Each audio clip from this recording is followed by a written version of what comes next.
예, 사도행전과 신약교리 연구 37번째 시간으로 오늘은 사도행전 19장 후반부 21절부터 41절까지 공부하도록 하겠습니다. 예, 21절부터 이제 펴서 보시면 되고요. 그 앞부분에는 그렇게 해서 이제 에베소에서 많은 사람들이 예수님을 믿고 또 변화가 이제 있는 그러한 것들이 설명이 됐었죠. 그리고 이제 21절부터는 또 다른 이제 사건의 전환을 여기에서 얘기하고 있습니다. 그러한 일들이 끝난 뒤에 바울이 마케도니아와 아가야를 거쳐 예루살렘에 가려고 자기 영안에서 작정했다. 그래서 이제 그 후에 이제 반드시 자기가 로마도 가봐야 되겠다고 이제 결정을 했다라는 거죠. 그러니까 뭔가 이렇게 탁 마음에 강하게 와닿아서 이렇게 작정을 하고 뭔가 결심을 하는 그러한 장면을 얘기하고 있어요. 그런데 이제 이게 유심히 보면은 이제 그렇다고 해서 이것이 완전히 성령님의 뜻과 인도를 따른 것이었냐라고 봤을 때는 그렇지 않은 것 같아요. 왜냐하면 이제 in the spirit 했을 때 그것이 이제 소문자 s로 되어져 있는데 킹제임스 성경에서 이제 대문자 소문자를 구분을 하잖아요. 물론 이것이 뭐 1611년에 초판에는 뭐 대문자였다 뭐 이런 거 가지고 얘기하는 사람도 있는데 우리는 어쨌든 그런 것들이 후반에 조금씩 개정이 돼서 나온 그 최종적인 판으로 우리는 보고 있는 거고 그걸 이제 신뢰를 하는 거죠. 그래서 주님께서 보여주시는 바는 이것이 전적으로 성령의 인도에 의해서 가기보다는 또한 자기 영, 예? 하나님께서 이제 우리에게 주신 그런 영을 통해서 그냥 자기가 스스로 영 안에서 작정하고 결정한 그런 어떤 결심들이라고도 볼 수 있다는 거예요. 근데 그런 것이 이제 나중에는 뭔가 또 그렇게 됨으로써 쓴열매를 맺게 되는 경우도 간혹은 있죠. 그러니까 이게 잘 분별은 해야 되는 것 같아요. 전적으로 정말 주님께서 열어주신 인도하시는 길인지 아니면 저희가 자기가 열심은 있고 뭔가 하고자 하는 그런 의지 때문이긴 하지만 그것이 이제 자기의 영 안에서 결정한 것인지는 이제 이런 것들을 면밀하게 성령 안에서 잘 관찰해야 될 필요가 있어요. 왜냐하면 이것으로 인해서 결국 성령님께서는 후반에도 나중에 이제 예루살렘으로 가게 될 때는 그렇게 될 것이다라는 것 때문에 결박당하게 되는 거 그런 것들에 대해서 이제 다른 사람들의 그런 대언을 통해서도 말리는 장면들이 있죠.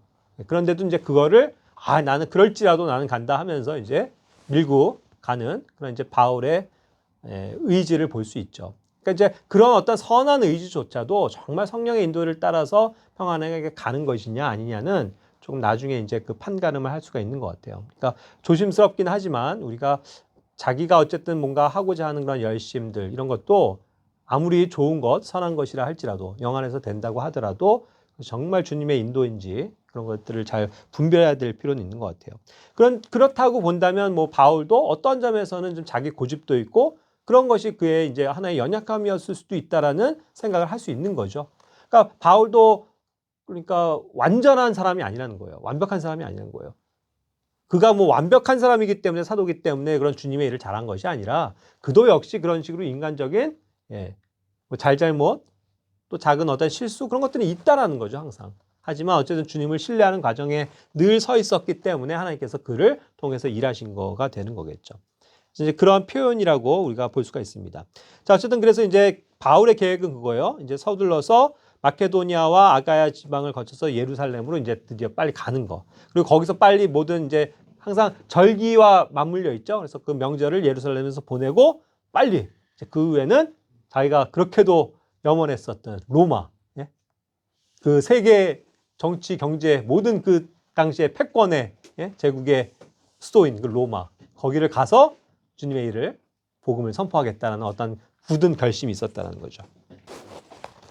예, 22절입니다. 자, 여기서 보면 이제 그렇게 하면서 자기를 섬기던 자들이라고 표현했어요. 그러니까 바울을 항상 섬기는 것 함께 동역하면서 그 일을 했었던 사람들이 항상 있었죠.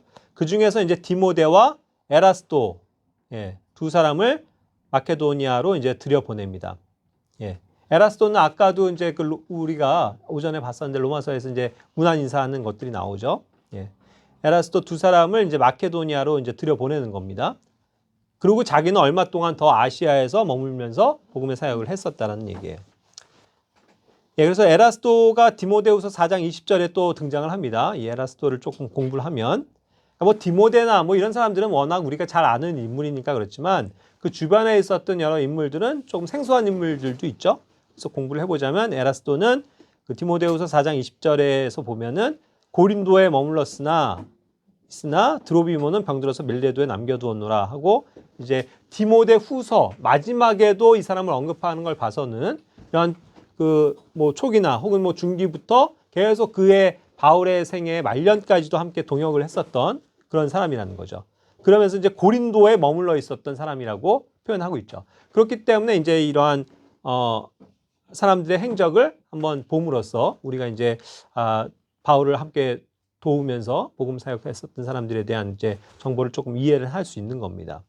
예. 그런데 이제 그 로마서 16장 23절에는 그 동명이인인가 아니면 이제 정말 같은 사람인가 그거는 아직 조금 의견이 분분하기 때문에 제가 물음표를 해놓은 거예요. 로마서 16장 23절 오늘 오전에 본 말씀인데 거기에 이제 고린도 도시의 재무관 에라스도가 나오잖아요. 그런데 저는 어쨌든 이러한 표현으로 봐서는 여기 나온 그 로마서 16장의 에라스도는 이 앞에 나온 이 사람은 아닐 것이다라는 생각이 들어요. 왜냐하면 그 디모데후서에서도 고린도에 그 뭔가 머물러 있다라는 표현, 그것은 어딘가에 다른 데 있다가 지금은 거기에 머물러 있다는 뜻이잖아요. 그리고 이 사도행전 2사 때만 보더라도 디모데와 함께 바울을 섬기면서 여러 군데를 돌아다니면서 동역을 하는 일꾼이었잖아요. 그런 측면에서 보자면 로마서 16장의 23절에 도시의 재무관 에라스도는 항상 고린도에 정착해서 있는 에라스도라는 사람이죠. 그렇죠? 그래서 이걸 또 도시의 재무관이라는 거를 이 다른 성경에 나오는 에라스도랑 구분을 하기 위해서 도시의 재무관이라고 표현을 한 것 같아요. 정확하게. 그래서 다른 사람이라는 거를 증거해 주기 위한 것이 저는 맞다라고 생각을 해요. 그래서 이거는 같은 이름을 가졌지만 다른 사람이다. 왜냐하면 그렇지 않으면 도시의 재무관이 될 정도가 되면 어떠한 사람이어야 돼요? 최소한 계속 그 도시에 있어야죠. 그래서 재무관으로 일하는 사람이어야지 다른 사도행전이나 디모데후서에서 보여주는 것처럼 여러 지역을 다니면서 바울과 동역했을 만한 사람이 아니라는 얘기잖아요. 그러니까 최소한 이제 이 사도행전 19장 22절과 또 디모데후서 4장 20절에 나오는 에라스도는 한 인물이지만 바울과 동역했었던 동료 일꾼이었지만 로마서 16장에 나오는 에라스도는 그냥 고린도에 있었던 하나의 성도다라고 볼 수 있다는 거죠. 자, 그리고 이제 23절로 넘어가면 바로 그때의 그 길이라고 표현한 거죠. 복음의 진리인데 결국 그걸 항상 길이라고 얘기합니다. 길. 그죠? 내가 곧 길이요. 진리요 생명이니. 그죠? 예. 하나님께로 향하는 유일한 길. 영원한 생명을 얻는 유일한 길. 구원받는 길. 그건 이제 예수 그리스도죠. 예. 그 길을 알리는 거. 그게 이제 복음의 진리라고 우리가 일컬어지는 것입니다. 그 길에 대해서 결국 복음의 진리를 자꾸 얘기할 때에 작지 않은 이제 소동이 일어나기 시작했다는 거예요. 그렇죠? 근데 이제 이게 어떠한 소동이었냐면 24절부터 구체적으로 나오는데 데메드리오라고 부르는 한 은세공업자가 나와요. 그 당시에 이제 은을 세공을 해서 값비싼 그런 장신구라든가 그런 것들을 기구를 만드는 사람이었죠.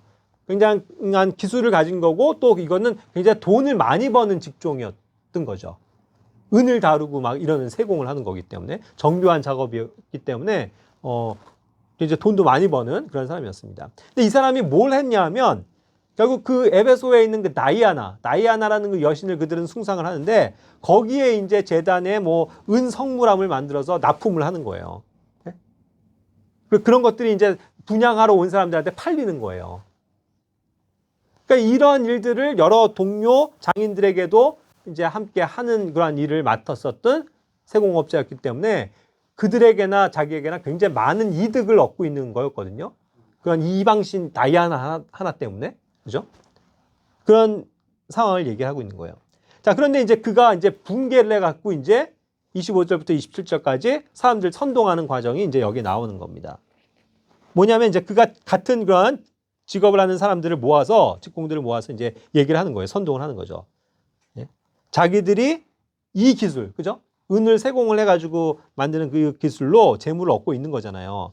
그런데 이 바울이라고 표현했어요.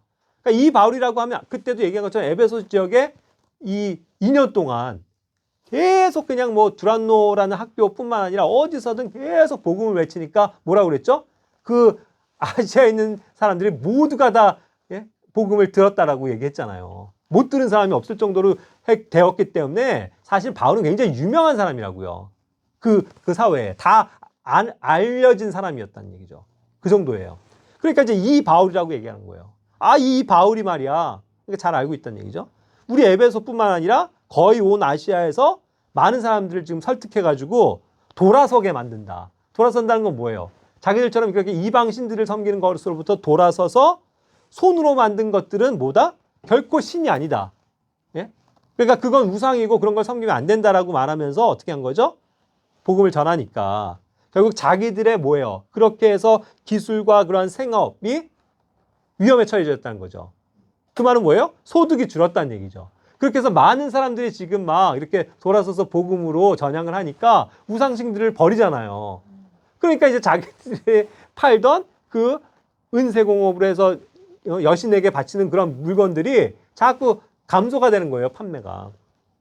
아, 그러니까 이제 그거를 빌미로 해서 우리한테 손해가 끼치니까 이거 가만히 있으면 안 된다. 이렇게 얘기 안 하죠. 뭔가 핑계거리를 만든다고요. 그게 뭐예요? 둔갑시키는 거죠. 종교적인 선동을 하는 거예요. 자기들의 그 위대한 여신 다이아나의 신전과 또 그 위엄을 그들이 멸시하고 있다. 우리가 멸시받고 있다. 훼손당하고 있다. 이러면서 다이아나를 들먹이는 거죠. 그죠? 결국 그런 식이에요. 결국 자기들의 입 속에 뭔가 예?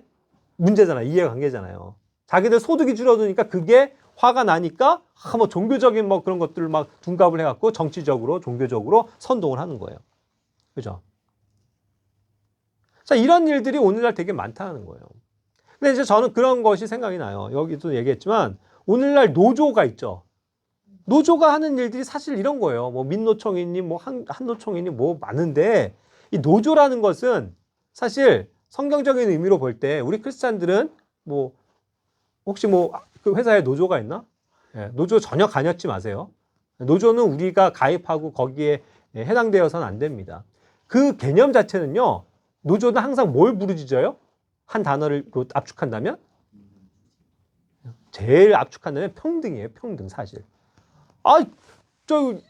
사장이나 뭐 그 임원이나 왜 우리만 이렇게 돈을 적게 받어? 우리도 좀 잘 받읍시다 하면서 결국 평등으로 맞추려는 거거든요. 그죠? 이게 사실 사회주의적인 생각이에요. 그래서 노조가 위험한 거예요. 성경이 가르쳐주는 바의 원리는 주인이 있고 종이 있죠. 그래서 계약 관계에 의해서건 간에 그게 성립이 되는 거예요. 그럼 우리에게 가르쳐 주신 진리 뭐죠? 주인에게 뭐 하라? 복종해라. 애초부터 계약을 할 거 아니에요. 그래서 얘도 있지만 뭐 한 달란트 받기로 했다 그러면 한 달란트 받는 거고 정해진 그거대로 해서 계약을 맺고 내가 일을 하는 거예요. 그 회사를 위해서. 사실은 뭐 그 사장을 위해서라고 하더라도 그거를 내가 정해진 일을 하고 정상적인 임금을 받는 거거든요. 그래서 그거에 대한 권한이 누구에 있다는 걸 가르쳐 주는 거예요. 성경은 권위가. 주인에게 있다는 거예요. 그럼 주인이 알아서 하는 거고 주인이 정해진 대로 하면 되는 거죠. 근데 그게 불만족스러운 거예요. 사람들은. 그래갖고 막 투쟁을 해요. 사람들 모아갖고. 그죠? 야, 이거 우리 가만히 있으면 안 돼. 이거 사회가 불공평한 거고 막 온갖 구실들 대죠. 그래서 뭐 이건 비리다, 부조리다. 막 하면서 자기들이 더 일을 안 하고 돈을 더 받아야 된다는 생각을 갖는 거죠. 그렇게 해갖고 평등을 맞춰가야 된다고 생각을 하는 거예요. 그래서 투쟁을 해요. 그래서 막 사장에 대해서 싸우고 임원들을 막 무시하고 그렇죠. 그들을 내쫓고 오히려 그 사람들이 담합을 해갖고 그런 일들이 너무나도 비일비재한 거예요. 오늘날의 사회는. 그런데 성경적인 입장에서는 그렇기 때문에 뭐 노조를 만들고 이렇게 해서 밑에서 위를 막 좌지우지하고 그런 게 아니라는 거죠. 절대 복종하는 거고 그것이 마음에 안 들면 뭐예요? 그건 뭐 오늘날의 관계에서 자유롭게 난 이 회사를 퇴직하겠습니다 하고 나오면 되는 거예요. 그렇죠? 그래야지 뭔가 그걸 막 투쟁하고 뭔가 내가 그런 것들 얻어내야 된다는 사고로 싸우고 분쟁을 일으키는 거. 그것은 옳은 것이 아니라는 거죠. 그런 것들도 한번 생각을 해볼 수 있는 것 같아요. 그리고 이제 이런 것들을 들추기는 게 뭐예요? 항상 언론이죠, 오늘날. 그래갖고 뭔가 요만한 뭐가 가지고 이 회사의 오너들이 뭐 이와 같은 부정을 저질렀다 막 이런 식으로 막 해갖고 막 오히려 밑에 있는 노동자들이 다 이득을 취해야 되고 이 사람들은 그냥 사회 적폐로 몰아가야 되는 그런 식으로 언론들이 또 협조를 하잖아요. 그죠? 그런 것들이 참 주님 앞에서는 사악한 일이라는 거죠. 근데 이제 세상은 다 그렇게 돌아가요. 그러니까 뭐 세상 그 사람들 그렇게 하는데 어쩌겠냐고요. 하지만 우리는 그런 거에 관여돼서 뭐 우리 같이 뭐 노조를 하고 그런 건 옳지 않다는 거예요. 예전에도 우리 교회, 예전에 있었던 교회에도 그렇게 해서 노조에 가입해서 노조에 관여를 하는 형제님이 계셨거든요. 그래서 교회에서 그건 말렸었다고요. 근데도 어쨌든 뭐 그분의 욕심에 의해서 그냥 끝까지 그거 하다가 이제 뭐 다른 여러 가지 이유로 이제 그분은 교회는 떠나가셨는데 그것은 성경적으로 볼 때 옳은 것이 아니다. 한번 생각을 해봐야 돼요. 이제 직장 생활을 하는 분들 간혹 이런 문제가 있을 수 있으니까. 그러니까 이제 28절에서 29절에 어떻게 되는 거예요? 이 선동당한 무리들은 귀가 얇거든요. 그렇죠? 들어보니까 뭔가 그런 것 같아요. 그러니까 막 이제 사람들이 진노가 가득해서 이제 막 외치기 시작하는 거죠. 예? 위대하도다, 위대하도다 하면서 막 에베소 사람들의 다이아나요, 다이아나 여신이요 하면서 이제 막 들고 일어난 거예요. 그러니까 이제 이런 소동이 일어나니까 이게 확산이 확 되는 거죠. 갑자기. 온 도시가 이제 혼란에 빠지는 거예요. 이 데메드리오 한 사람에 의해서. 그 사람이 막 선동한 거에 의해서 사람들이 쇠뇌가 돼갖고 막 하는 거죠. 마치 촛불혁명이 일어나는 거죠. 오늘날 말이에요. 그죠?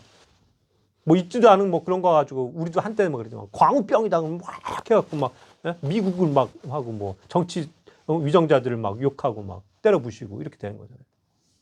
오늘날도 그런 거예요. 박근혜를 탄핵하라 하면 왜 촛불 들고 나와갖고 막 하나님께서 정하신 그런 대통령을 막 함부로 모함하고 해서 끌어내리고 그런 일들을 하는 거잖아요. 언론이 그렇죠. 그리고 일부 그런 어떤 급진적인 그런 것들을 불순한 것들을 선동하는 사람들에 의해서. 그러니까 우리가 정말 이 세상에 대해서 분별을 가지고 살아야 되는 것 같아요. 그렇지 않으면 우리도 그런가 해가지고 막 뭔가 막 선동당해갖고 막 우리도 막 으쌰으쌰 할 수 있거든요. 정말 사태를 바르게 이해해야 되고 무엇보다도 하나님이 주신 원리 가운데서 우리는 소동을 일으키는 자들이 아니고 항상 침착하게 기도해주고 유정자들이 잘못한 것들이 있다 하더라도 그것에 잘못된 거에 대해서 돌이킬 수 있도록 기도를 해줘야 되는 것이고, 그렇죠? 뭐 함부로 욕해서는 안 된단 말이죠. 그렇죠? 물론 그들의 정치가 잘못된 것들에 대해서는 답답해하고 뭐 우리끼리 있을 때 왜 그런지 모르겠다고 하고 하는 것들이 있지만 그러나 그거 이상으로 우리가 넘어가진 않잖아요. 그렇죠? 이런 게 중요한 거라는 거죠. 근데 이들은 이제 온통 도시가 혼란에 빠진 거예요. 그러니까 이제 어떤 일이 있었냐면 바울도 아니고 그 바울의 일행으로 여행 중에 있었던 한 또 동역자가 있는데 마케도니아 사람 가이오 그리고 아리스토다고 이러한 사람을 이제 붙잡아서 극장 안으로 이제 막 몰려 들어간 거예요. 뭐 바울을 뭐 데리고 오고 이런 게 아니에요. 그냥 막 온통 막 소란하니까 그냥 앞쪽에 있는 그런 사람들 막 해가지고 몰아간 거죠. 그런 상황이에요. 잠깐 이제 가이오가 나오는데 여기서 이제 마케도니아 사람이라고 했고 또 이제 더베 사람이라고도 표현되었고요. 이제 또 고린도 사람과로 또 표현된 그 가이오도 있기 때문에 이것이 또 동명이인인가 이런 생각을 해볼 수는 있죠. 여러 가이오가 이제 등장을 하는데 여기 이제 또 사도행전 20장 4절에 보면 거기서는 더베 사람 가이오라고 그랬거든요. 그러니까 이제 이게 마케도니아 지방에 있는 더베기 때문에 그걸 같은 것으로 이제 볼 수는 있는 것 같아요. 거기 가이오도. 그리고 이제 로마서 16장 23절에 오늘도 봤지만 나와 온 교회를 접대하는 가이오다라고 얘기했잖아요. 그런데 이거는 이제 이 고린도에 있는 성도였기 때문에 또 여기 지역은 아니잖아요. 그러니까 이제 그거는 이제 동명이인일 수는 있겠다라는 생각이 들고 이것도 조금 헷갈리는 문제긴 해요.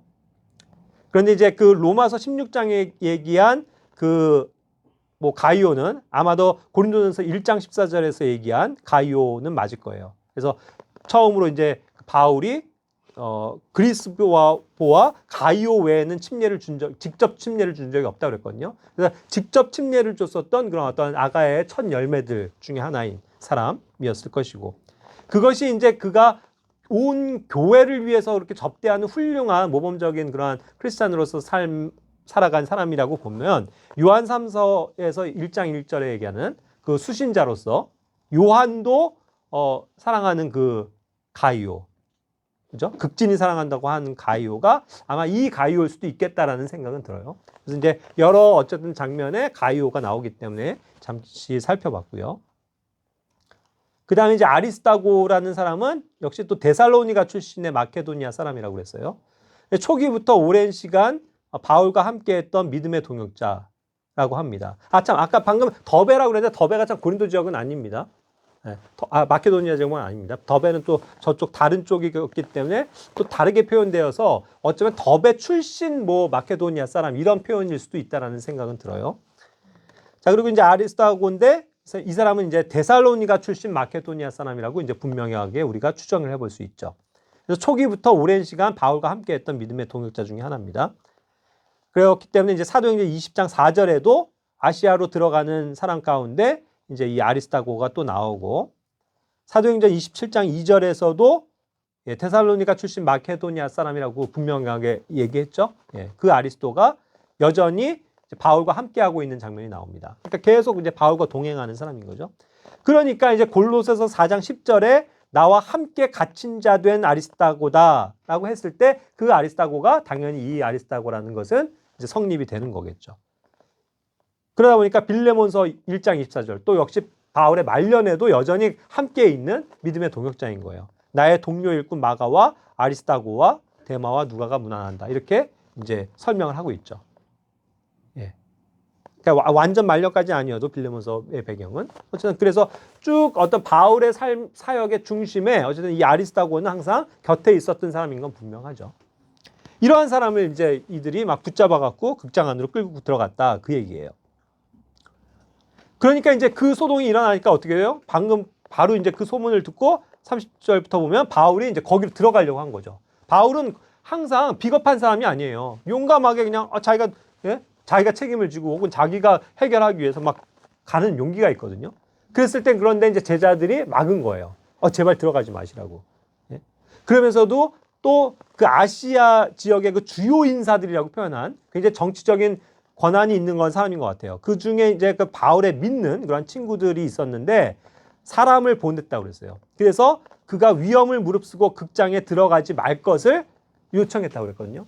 그러니까 이것을 이제 그들은 고위 관료들이니까 뭔가 이게 정치적으로 이렇게 소용되는 가운데서 바울이 들어가면 오히려 더 문제가 생긴다는 걸 알고 이제 빨리 조치를 취한 거죠. 그래서 거기 들어가지 말라고. 그래서 이제 그런 요청도 있었기 때문에 바울이 이제 들어가진 않은 거예요.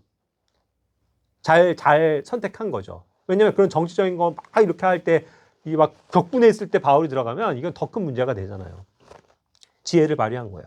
자, 그랬을 때 이제 32절에 보면 거기 이제 수많은 사람들이 극장에 또 몰려와서 막 인산인해를 이루고 있는데 문제는 뭐냐면 항상 이 소동이 그렇다고요. 이게 오늘날 우매한 군중들의 심리랑 똑같은 거예요. 아까 얘기한 것처럼.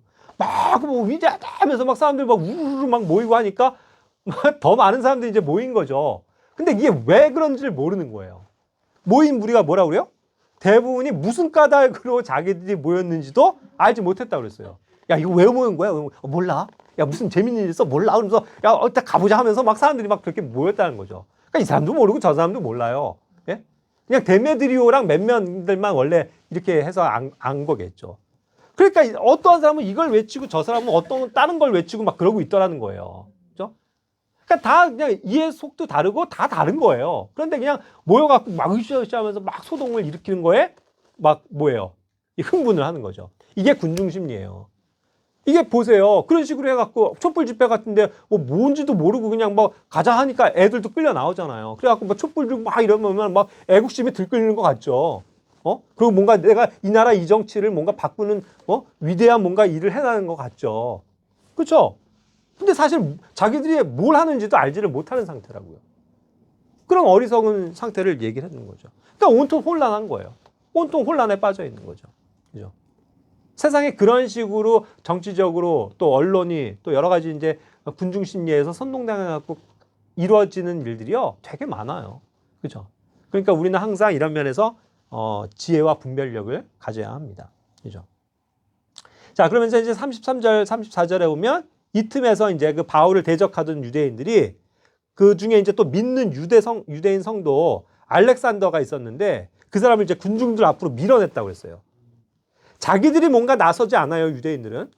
유대인은 또 유대인들 나름대로 요거 잘 걸렸다. 요거 뭔가 이용해서 바울을 어떻게든 해보자. 요거죠.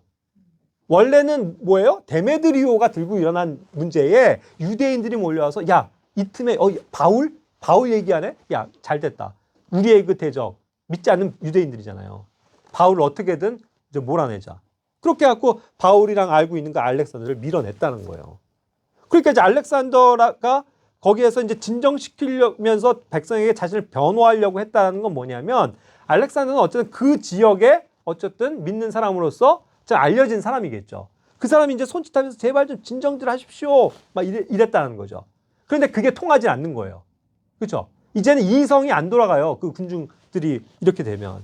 그러니까 이제 이 사람은 유대인, 야, 저 사람 유대인 아니야? 그런 거야. 막 유대인을 어차피 싫어하는 또 군중들이, 에베소 군중들이 막, 야, 유대인 저리 가! 뭐, 그래서 넌 나가! 뭐 하면서 막 이제 그러한 식으로 들으려고 하지 않는 거죠. 그쵸? 귀를 막는 거예요. 그러고서 또 외치는 건 뭐예요? 한 목소리로 막 2시간 동안이나 위대하시도다 에베소 사람들의 다이아나요. 다이아나 뭐 에베소 사람들 막 이거를 2시간이나 외치는 거예요. 왜 모였는지 모르지만 어쨌든 사람들이 그렇게 되는 거죠. 군중에 의해서. 그러니까 그냥 이렇게 소리치면서 혼란만 계속되고 있는 상황. 어떤 사람들의 얘기를 들어보려고도 하지 않는 상황. 이렇게 되는 거죠. 무서운 거죠. 그래서 이게 군중 심리라는 게 군중들이 막 뭔가 이런 것들을 이뤄가는 게 사실 되게 집단적으로 굉장히 무서운 그런 일이에요. 그죠? 그렇게 해서 한 사람을 완전히 마녀사냥해서 죽일 수도 있고 몰아낼 수도 있는 거잖아요. 그죠? 자, 35절, 36절에 이와 같은 이제 소동이 2시간 동안은 되고 있을 때 드디어 이제 근데 문제가 생기잖아요. 도시 자체가 막 혼란에 빠지고 소동이 나니까. 그러니까 이제 그런 거를 잠재울 수 있는 하나의 이제 고을석이라고 표현했는데 그게 이제 이게 법률 행정가라는 어떤 의미를 가진 단어거든요. 이 사람이 이제 앞으로 나온 거예요. 그래서 이 사람은 이제 좀 진정시키는 거죠. 이제 알려진 하나의 그 법률 행정가요. 또 뭐 이런 그 뭐랄까 치안을 담당하는 그런 사람일 수도 있겠죠. 그러니까 조용히 하쇼 하면서 에베소 사람들의 도시가 위대한 여신 다이아나와 또 주피터로부터 떨어진 형상을 숭배하는 줄을 알지 못하는 사람이 어디 있느냐. 재밌죠? 그들이 믿는 거는요. 그 우상은 다이아나라는 여신뿐만 아니라 주피터가 떨어뜨린 그 형상이 있나 봐요. 그걸 또 숭배를 한대. 돌조각 같은. 이게 위대하신 우리 주피터가 떨어뜨리신 돌이야. 이런 거 가지고. 사람들이 그만큼 어리석어요. 그러니까 이제 그런 돌들을 막 섬기고 형상을 막 섬기는 그런 그들. 근데 그게 우리 도시의 그런 정체성 아니냐. 그걸 얘기를 하는 거죠. 그러니까 이런 건 반론할 수가 없다. 그러니까 이제 마땅히 이제 조용히 하고 좀 어떤 일도 경솔히해서는 안 된다 하면서 이제 진정을 시키기 시작했다는 거죠. 이건 당연히 그가 해야 할 일이에요. 이 사람은 크리스찬도 아니고 뭐 믿는 유대인도 아니고 뭐 아무 상관도 없는 사람이지만 자기 도시에서 일어나고 있는 일의 책임자니까 군중들을 이제 좀 제지를 시키는 거죠. 이와 같은 말로써. 그러니까 이제 조금 이제 듣기 시작하는 거예요. 웅성웅성하던 게 이제 조용해지면서. 그래서 이제 이 사람이 설득을 하는 거죠. 뭐라고 설득해요? 그래서 여기 있는 지금 여기 사람들 뭐 유대인들 몇 명 있었고 또 믿는 사람도 있고 뭐 하잖아요. 그러니까 알렉산더랑 또 아까 그 밀어넣은 그런 사람들. 이 사람들이 그 교회 물건을 훔치지도 않았지 않냐. 그러니까 여기서 말하는 교회는 우리 같은 교회가 아니에요. 그들이 얘기하는 철치라는 개념은 그들이 다이아나를 또 섬기는 하나의 그런 집회 있죠. 모임. 이런 것도 하나의 교회라고 그들은 여기는 단어예요. 왜냐면 이제 에클레시아스라는 단어 자체가 그런 의미니까. 함께 이렇게 물려져서 모이는 모임, 그런 것들의 의미니까. 그래서 그런 것들을 훔친 것도 아니고 또 우리 다이아나 여신을 그렇다고 해서 뭐 모독하지도 않은 이 사람들을 왜 여기로 끌고 와서, 그죠? 여기서 끌고 왔다는 말은 뭐예요, 결국? 불법적으로 데려온 거예요, 사실. 그죠? 제대로 된 어떠한 절차를 밟아서가 아니라. 그러니까 이제 만일 이제 그 주동자인 데메드리오가 이렇게 한다는 걸 알았던 거잖아요. 데메드리오와 또 그와 함께한 장인들, 맨 처음에 그것을 문제를 야기시켰던 그 사람들이 누군가를 고소할 일이 있으면 뭐가 있다고요? 법이 있지 않냐, 법. 법대로 해라. 법정도 열려 있고 또 그런 것들을 이렇게 상소할 수 있는 그런 총독들. 일단 이제 총독들이 정치를 하니까. 그런 것들이 있으니까 합당한 방법으로 고소를 해라. 그래서 어떠한 문제들에 대해서 문의할 것이 있으면 합법적인 집회에서 해라 하면서 이제 권고를 딱 내리기 시작한 거죠. 그러니까 이건 당연히 그가 지혜롭게 얘기한 거고 당연히 합리적인 거죠. 그런 식으로 이제 이 무리들을 잠재우기 시작한 거예요. 그러면서 이제 40절, 41절에도 계속 이어가는데 결국 그래서 이날의 소동, 이 소동으로 인해서 자기들이 그런 행정 책임자들이죠. 지금 도시가 소란스러워지는데 이 총독이나 또 상위 법정에 불려가서 신문을 받게 될 위험에 처해 있으니까. 그죠? 자기들이 책임 추궁을 당하는 문제 아니에요. 그러니까 이런 모임에 관해서는 합법적이 않은 모임에 대해서는 하지 말고 합당히 해명하고 제시할 또 근거가 뭐 없다. 나도 내가 뭔가 너네 뭐 이렇게 들어줄 수 있는 게 아니다. 방금 얘기한 것처럼 그냥 고소할 게 있으면 고소하고 법에 그리고 이제 뭐 문의할 게 있으면 뭐 총독들에게 가서 뭐 그걸 해결하지 여기서 이렇게 소란 떨고 그러면 안 된다. 그러면서 이제 딱 얘기하고 어떻게 한 거예요? 모임을 해산시킨 거죠. 이제 감사하죠.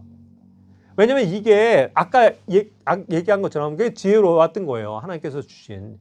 그때의 그런 소동에 바울이 내가 가서 해결하겠어. 하면서 가면 어떻게 돼요? 이거는 뭐 유대인들이며 뭐 이방인들이면 난리가 나고 뭐 저 사람 뭐 하면서 더 큰 소동이 나고 막 돌 던져서 막 살인도 일어날 수 있고 막 큰 문제가 생기죠. 그러니까 이제 그 주변에 있는 신실한 사람들이 막은 거잖아요. 그래서 바울이 나서지 않은 게 다행이죠. 왜요? 이렇게 그냥 자기들끼리 뭐 뭔지도 모르고 하는 그런 소동들은 자기들이 치고받다가 끝나버리는 문제가 되거든요. 그렇죠? 그리고 오히려 합법적인 방법으로 할 거는 처리하면 바울이 뭐 잘못한 거 있어요? 방금 얘기한 것처럼? 뭐 바울이 뭐 거기에 신전에서 훔친 것도 아니고 그렇다고 해서 직접적으로 다이아나를 뭐 모독하거나 그런 것도 아니잖아요. 그렇죠? 그러니까 이제 그러한 식으로 모든 문제를 정상적으로 빨리 해결할 수 있는데 괜히 그런 것들을 뭐 믿음으로 한다 해갖고 바울이 나섰었다가는 큰일 날 만한 상황이었던 거죠. 그래서 어쨌든 이 문제가 일단락이 젖었어요. 그러니까 이제 이런 거에 있어서도 우리는 좀 지혜를 배워야 되긴 해요. 오늘날도 법은요, 굉장히 세밀해졌어요. 그렇죠?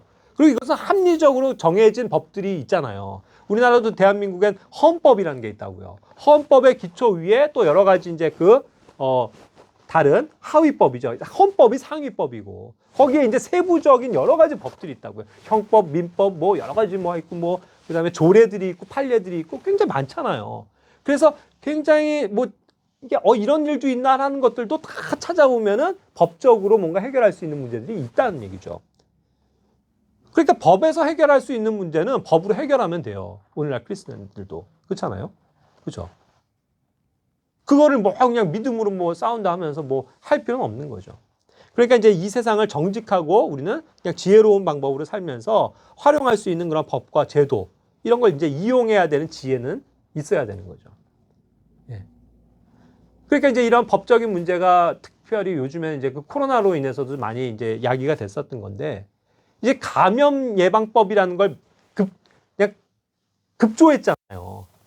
코로나 생기면서 그냥 급조한 거거든요. 그래서 그냥 하나의 뭐 보건위생법에 있는 하나의 아주 작은 법이에요. 그죠? 그거를 가지고 어떻게 한 거예요? 뭐에 적용시킨 거예요? 교회 모이지 말아로 된 거라고요.